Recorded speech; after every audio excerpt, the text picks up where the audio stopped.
नमस्कार. बुलेटिनची सुरुवात एका मोठ्या बातमीने करूया. सैफवर हल्ला झाला, मात्र हल्लेखोराचा डोळा फक्त सैफवरच होता की त्याचा मुलगा तैमूरवर सुद्धा होता, ही नवी चर्चा समोर येते.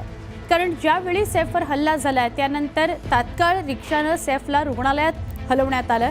मात्र यावेळी सैफने तैमूरलाही रिक्षात त्याच्यासोबत नेलं अशी माहिती समोर येते. ज्या रिक्षाने सैफला रुग्णालयात नेण्यात आलं त्याच रिक्षा चालकाशी न्यूज 18 लोकमतनं एक्सक्लुझिव्ह संवाद साधलाय. त्यावेळी सैफ सोबत त्याचा लहान मुलगा होता आणि सैफ त्याच्यासोबत इंग्रजीत काहीतरी बोलत होता असं रिक्षा चालकानं सांगितलंय. अभिनेता सैफ अली खानवर झालेल्या हल्ल्याचं नेमकं कारण काय हा प्रश्न उपस्थित होतो.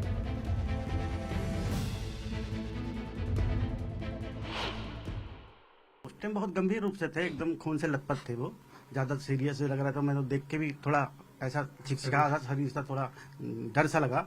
उसके बाद जब रिक्शा में बैठ के मैंने चलो जो भी है इनको छोड़ना ही पड़ेगा. और भी उनके गेट पर परिवार के थे, जैसे भी संबंधी थे वो. उनके बाद फिर उनके साथ में एक लड़का था, बच्चा था, वो बैठे. एक उनके साथ में यंग आदमी थे जो वो भी साथ में बैठे. यानी कुल मिला के 3 लोग बैठ गए.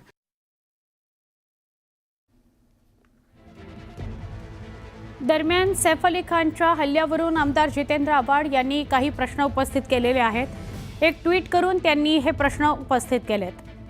बघूयात काय प्रश्न त्यांनी उपस्थित केलेत. सैफ अली खान यांच्यावर झालेला हल्ला हा पूर्वनियोजित कटाचा भाग असू शकतो. गेली अनेक वर्ष ज्या पद्धतीने सैफ अली खान यांना त्यांच्या मुलाचं नाव तैमूर ठेवल्यावरून टार्गेट केलं जात होतं ते पाहता धार्मिक कट्टरतावाद्यांकडून हा हल्ला करण्यात आलेला आहे किंवा कसं या दिशेने तपास होणं आवश्यक आहे. कारण सैफ अली खान यांच्यावर एकूण 6 वार करण्यात आल्याचं प्राथमिक माहितीतून समोर येत आहे. त्यातील 2 वार हे गंभीर स्वरूपाचे आहेत. एक वार त्यांच्या मानेवर करण्यात आलाय, त्यामुळे त्यांच्या मणक्यावर गंभीर दुखापत झाली आहे. हल्लेखोराची वार करण्याची पद्धत बघता वार जीवे मारण्याच्या हेतूनच करण्यात आल्याचं प्रथमदर्शनी दिसतंय. सैफ अली खान हे भारतामधील 4थ्या क्रमांकाचा सन्मान समजल्या जाणाऱ्या पद्मश्री पुरस्काराने सन्मानित आहेत, हे विशेष.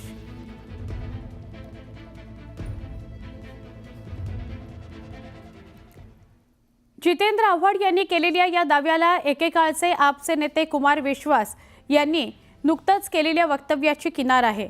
सिनेमाची तिकीटं खरेदी करून आम्ही तुम्हाला हिरो बनवणार आणि तुम्ही तुमच्या मुलाचं नाव आक्रमणकर्त्याचं ठेवणार, हे चालणार नाही असं कुमार विश्वास म्हणाले होते.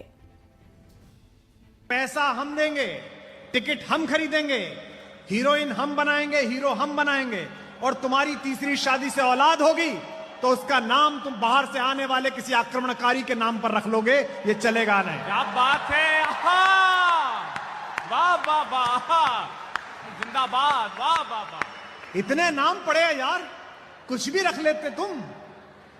रिजवान रख लेते, उस्मान रख लेते, यूनुस रख लेते, हुजूर के नाम पर कोई नाम रख लेते. तुम्हें एक ही नाम मिला. जिस बदतमीज आदमी ने, जिस लंगड़े आदमी ने हिंदुस्तान में आकर यहाँ की मां बहनों के साथ बलात्कार किया, वो लफंगा ही मिला तुम्हें इस प्यारे से बच्चे का नाम रखने के लिए. और अब अगर इसे हीरो बनाओगे तो इसे खलनायक तक नहीं बनने देंगे. ध्यान रखना, हम ये भारत जागा हुआ है, नया भारत. हा.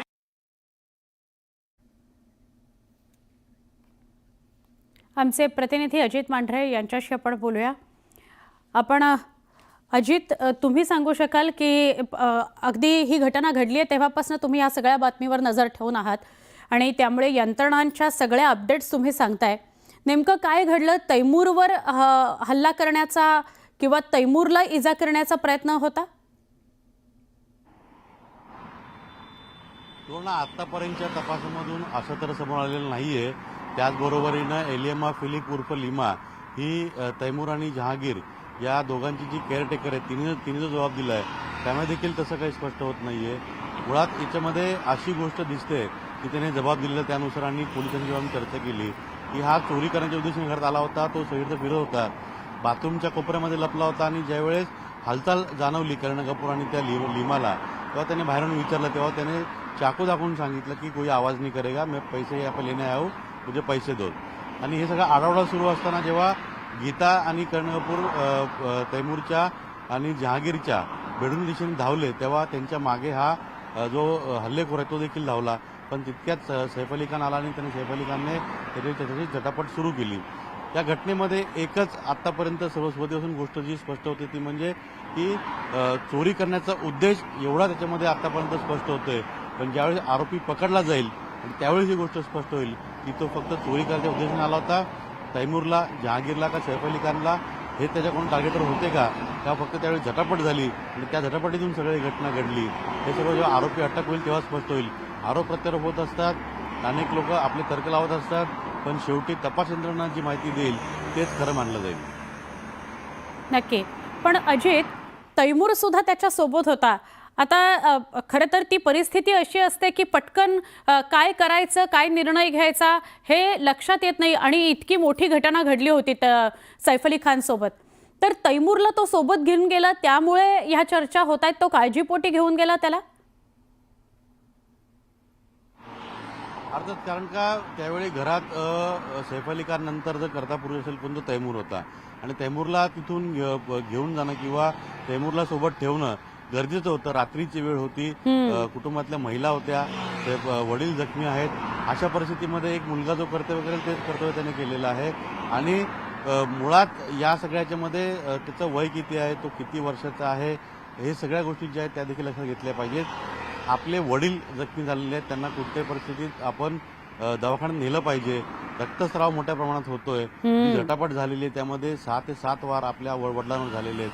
या सगळ्या गोष्टीमधून मुळात इतका नवाब परिवारातला म्हणजे ही घटना आपण जर बाजूला ठेवली की वडील त्या ठिकाणी जखमी आहे, रक्तस्राव होतोय, रक्तबंबाळ झालेली बाजूला ठेवली, नवाब आहे, आलिशान गाड्या घरात आहेत, आलिशान घरात राहतो, पाहिजे ती वस्तू खरेदी करू शकतो, तो व्यक्ती ज्यावेळी त्याचा प्रसंग ओढवला त्यावेळी तो रिक्षात बसला.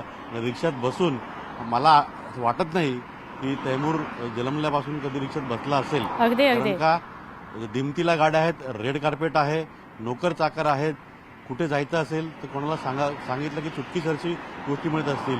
पण तो प्रसंग ज्यावेळी ओढवला होता त्या प्रसंगासाठी त्याने तो रिक्षातही बसला, वडिलांना घेऊनही गेला, असा विचार लोक करतात.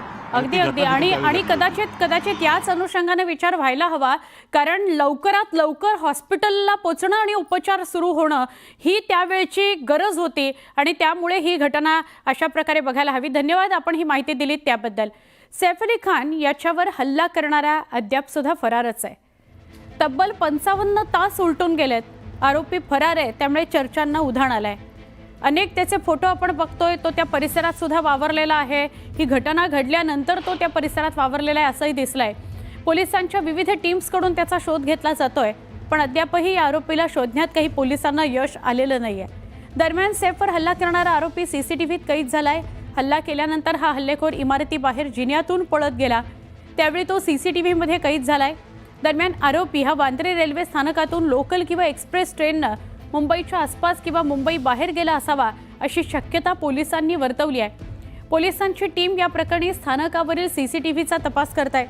पोलीस सूत्रांच्या माहितीनुसार हल्लेखोर हा सराईत चोर वाटत नाहीये. दरम्यान ज्या प्रकारे त्याने पोशाख बदलला त्याद्वारे तो क्राईम वेब सिरीज किंवा अशा कुठल्या तरी क्राईम फिल्मनं प्रभावित झालेला असावा असाही निष्कर्ष काढला जातोय.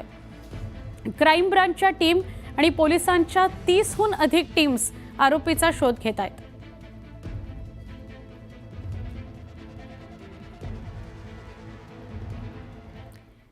सैफ अली खानवरील हल्ल्याप्रकरणी पत्नी करीना कपूरने जबाब नोंदवलेला आहे. पोलिसांकडे आपला जबाब नोंदवला. मुंबई पोलिसांनी करीना कपूरचा जबाब नोंदवून घेतलेला आहे. हल्लेखोर खूप आक्रमक झालेला होता. त्याने सैफवर अनेक वेळा हल्ला केला, वार केला, मात्र आरोपीनं घरातलं काहीही चोरलेलं नाही असं करीनानं पोलिसांना सांगितलं. पोलीस सूत्रांनी माहिती दिल्यानुसार या घटनेनं करीना प्रचंड हादरली होती.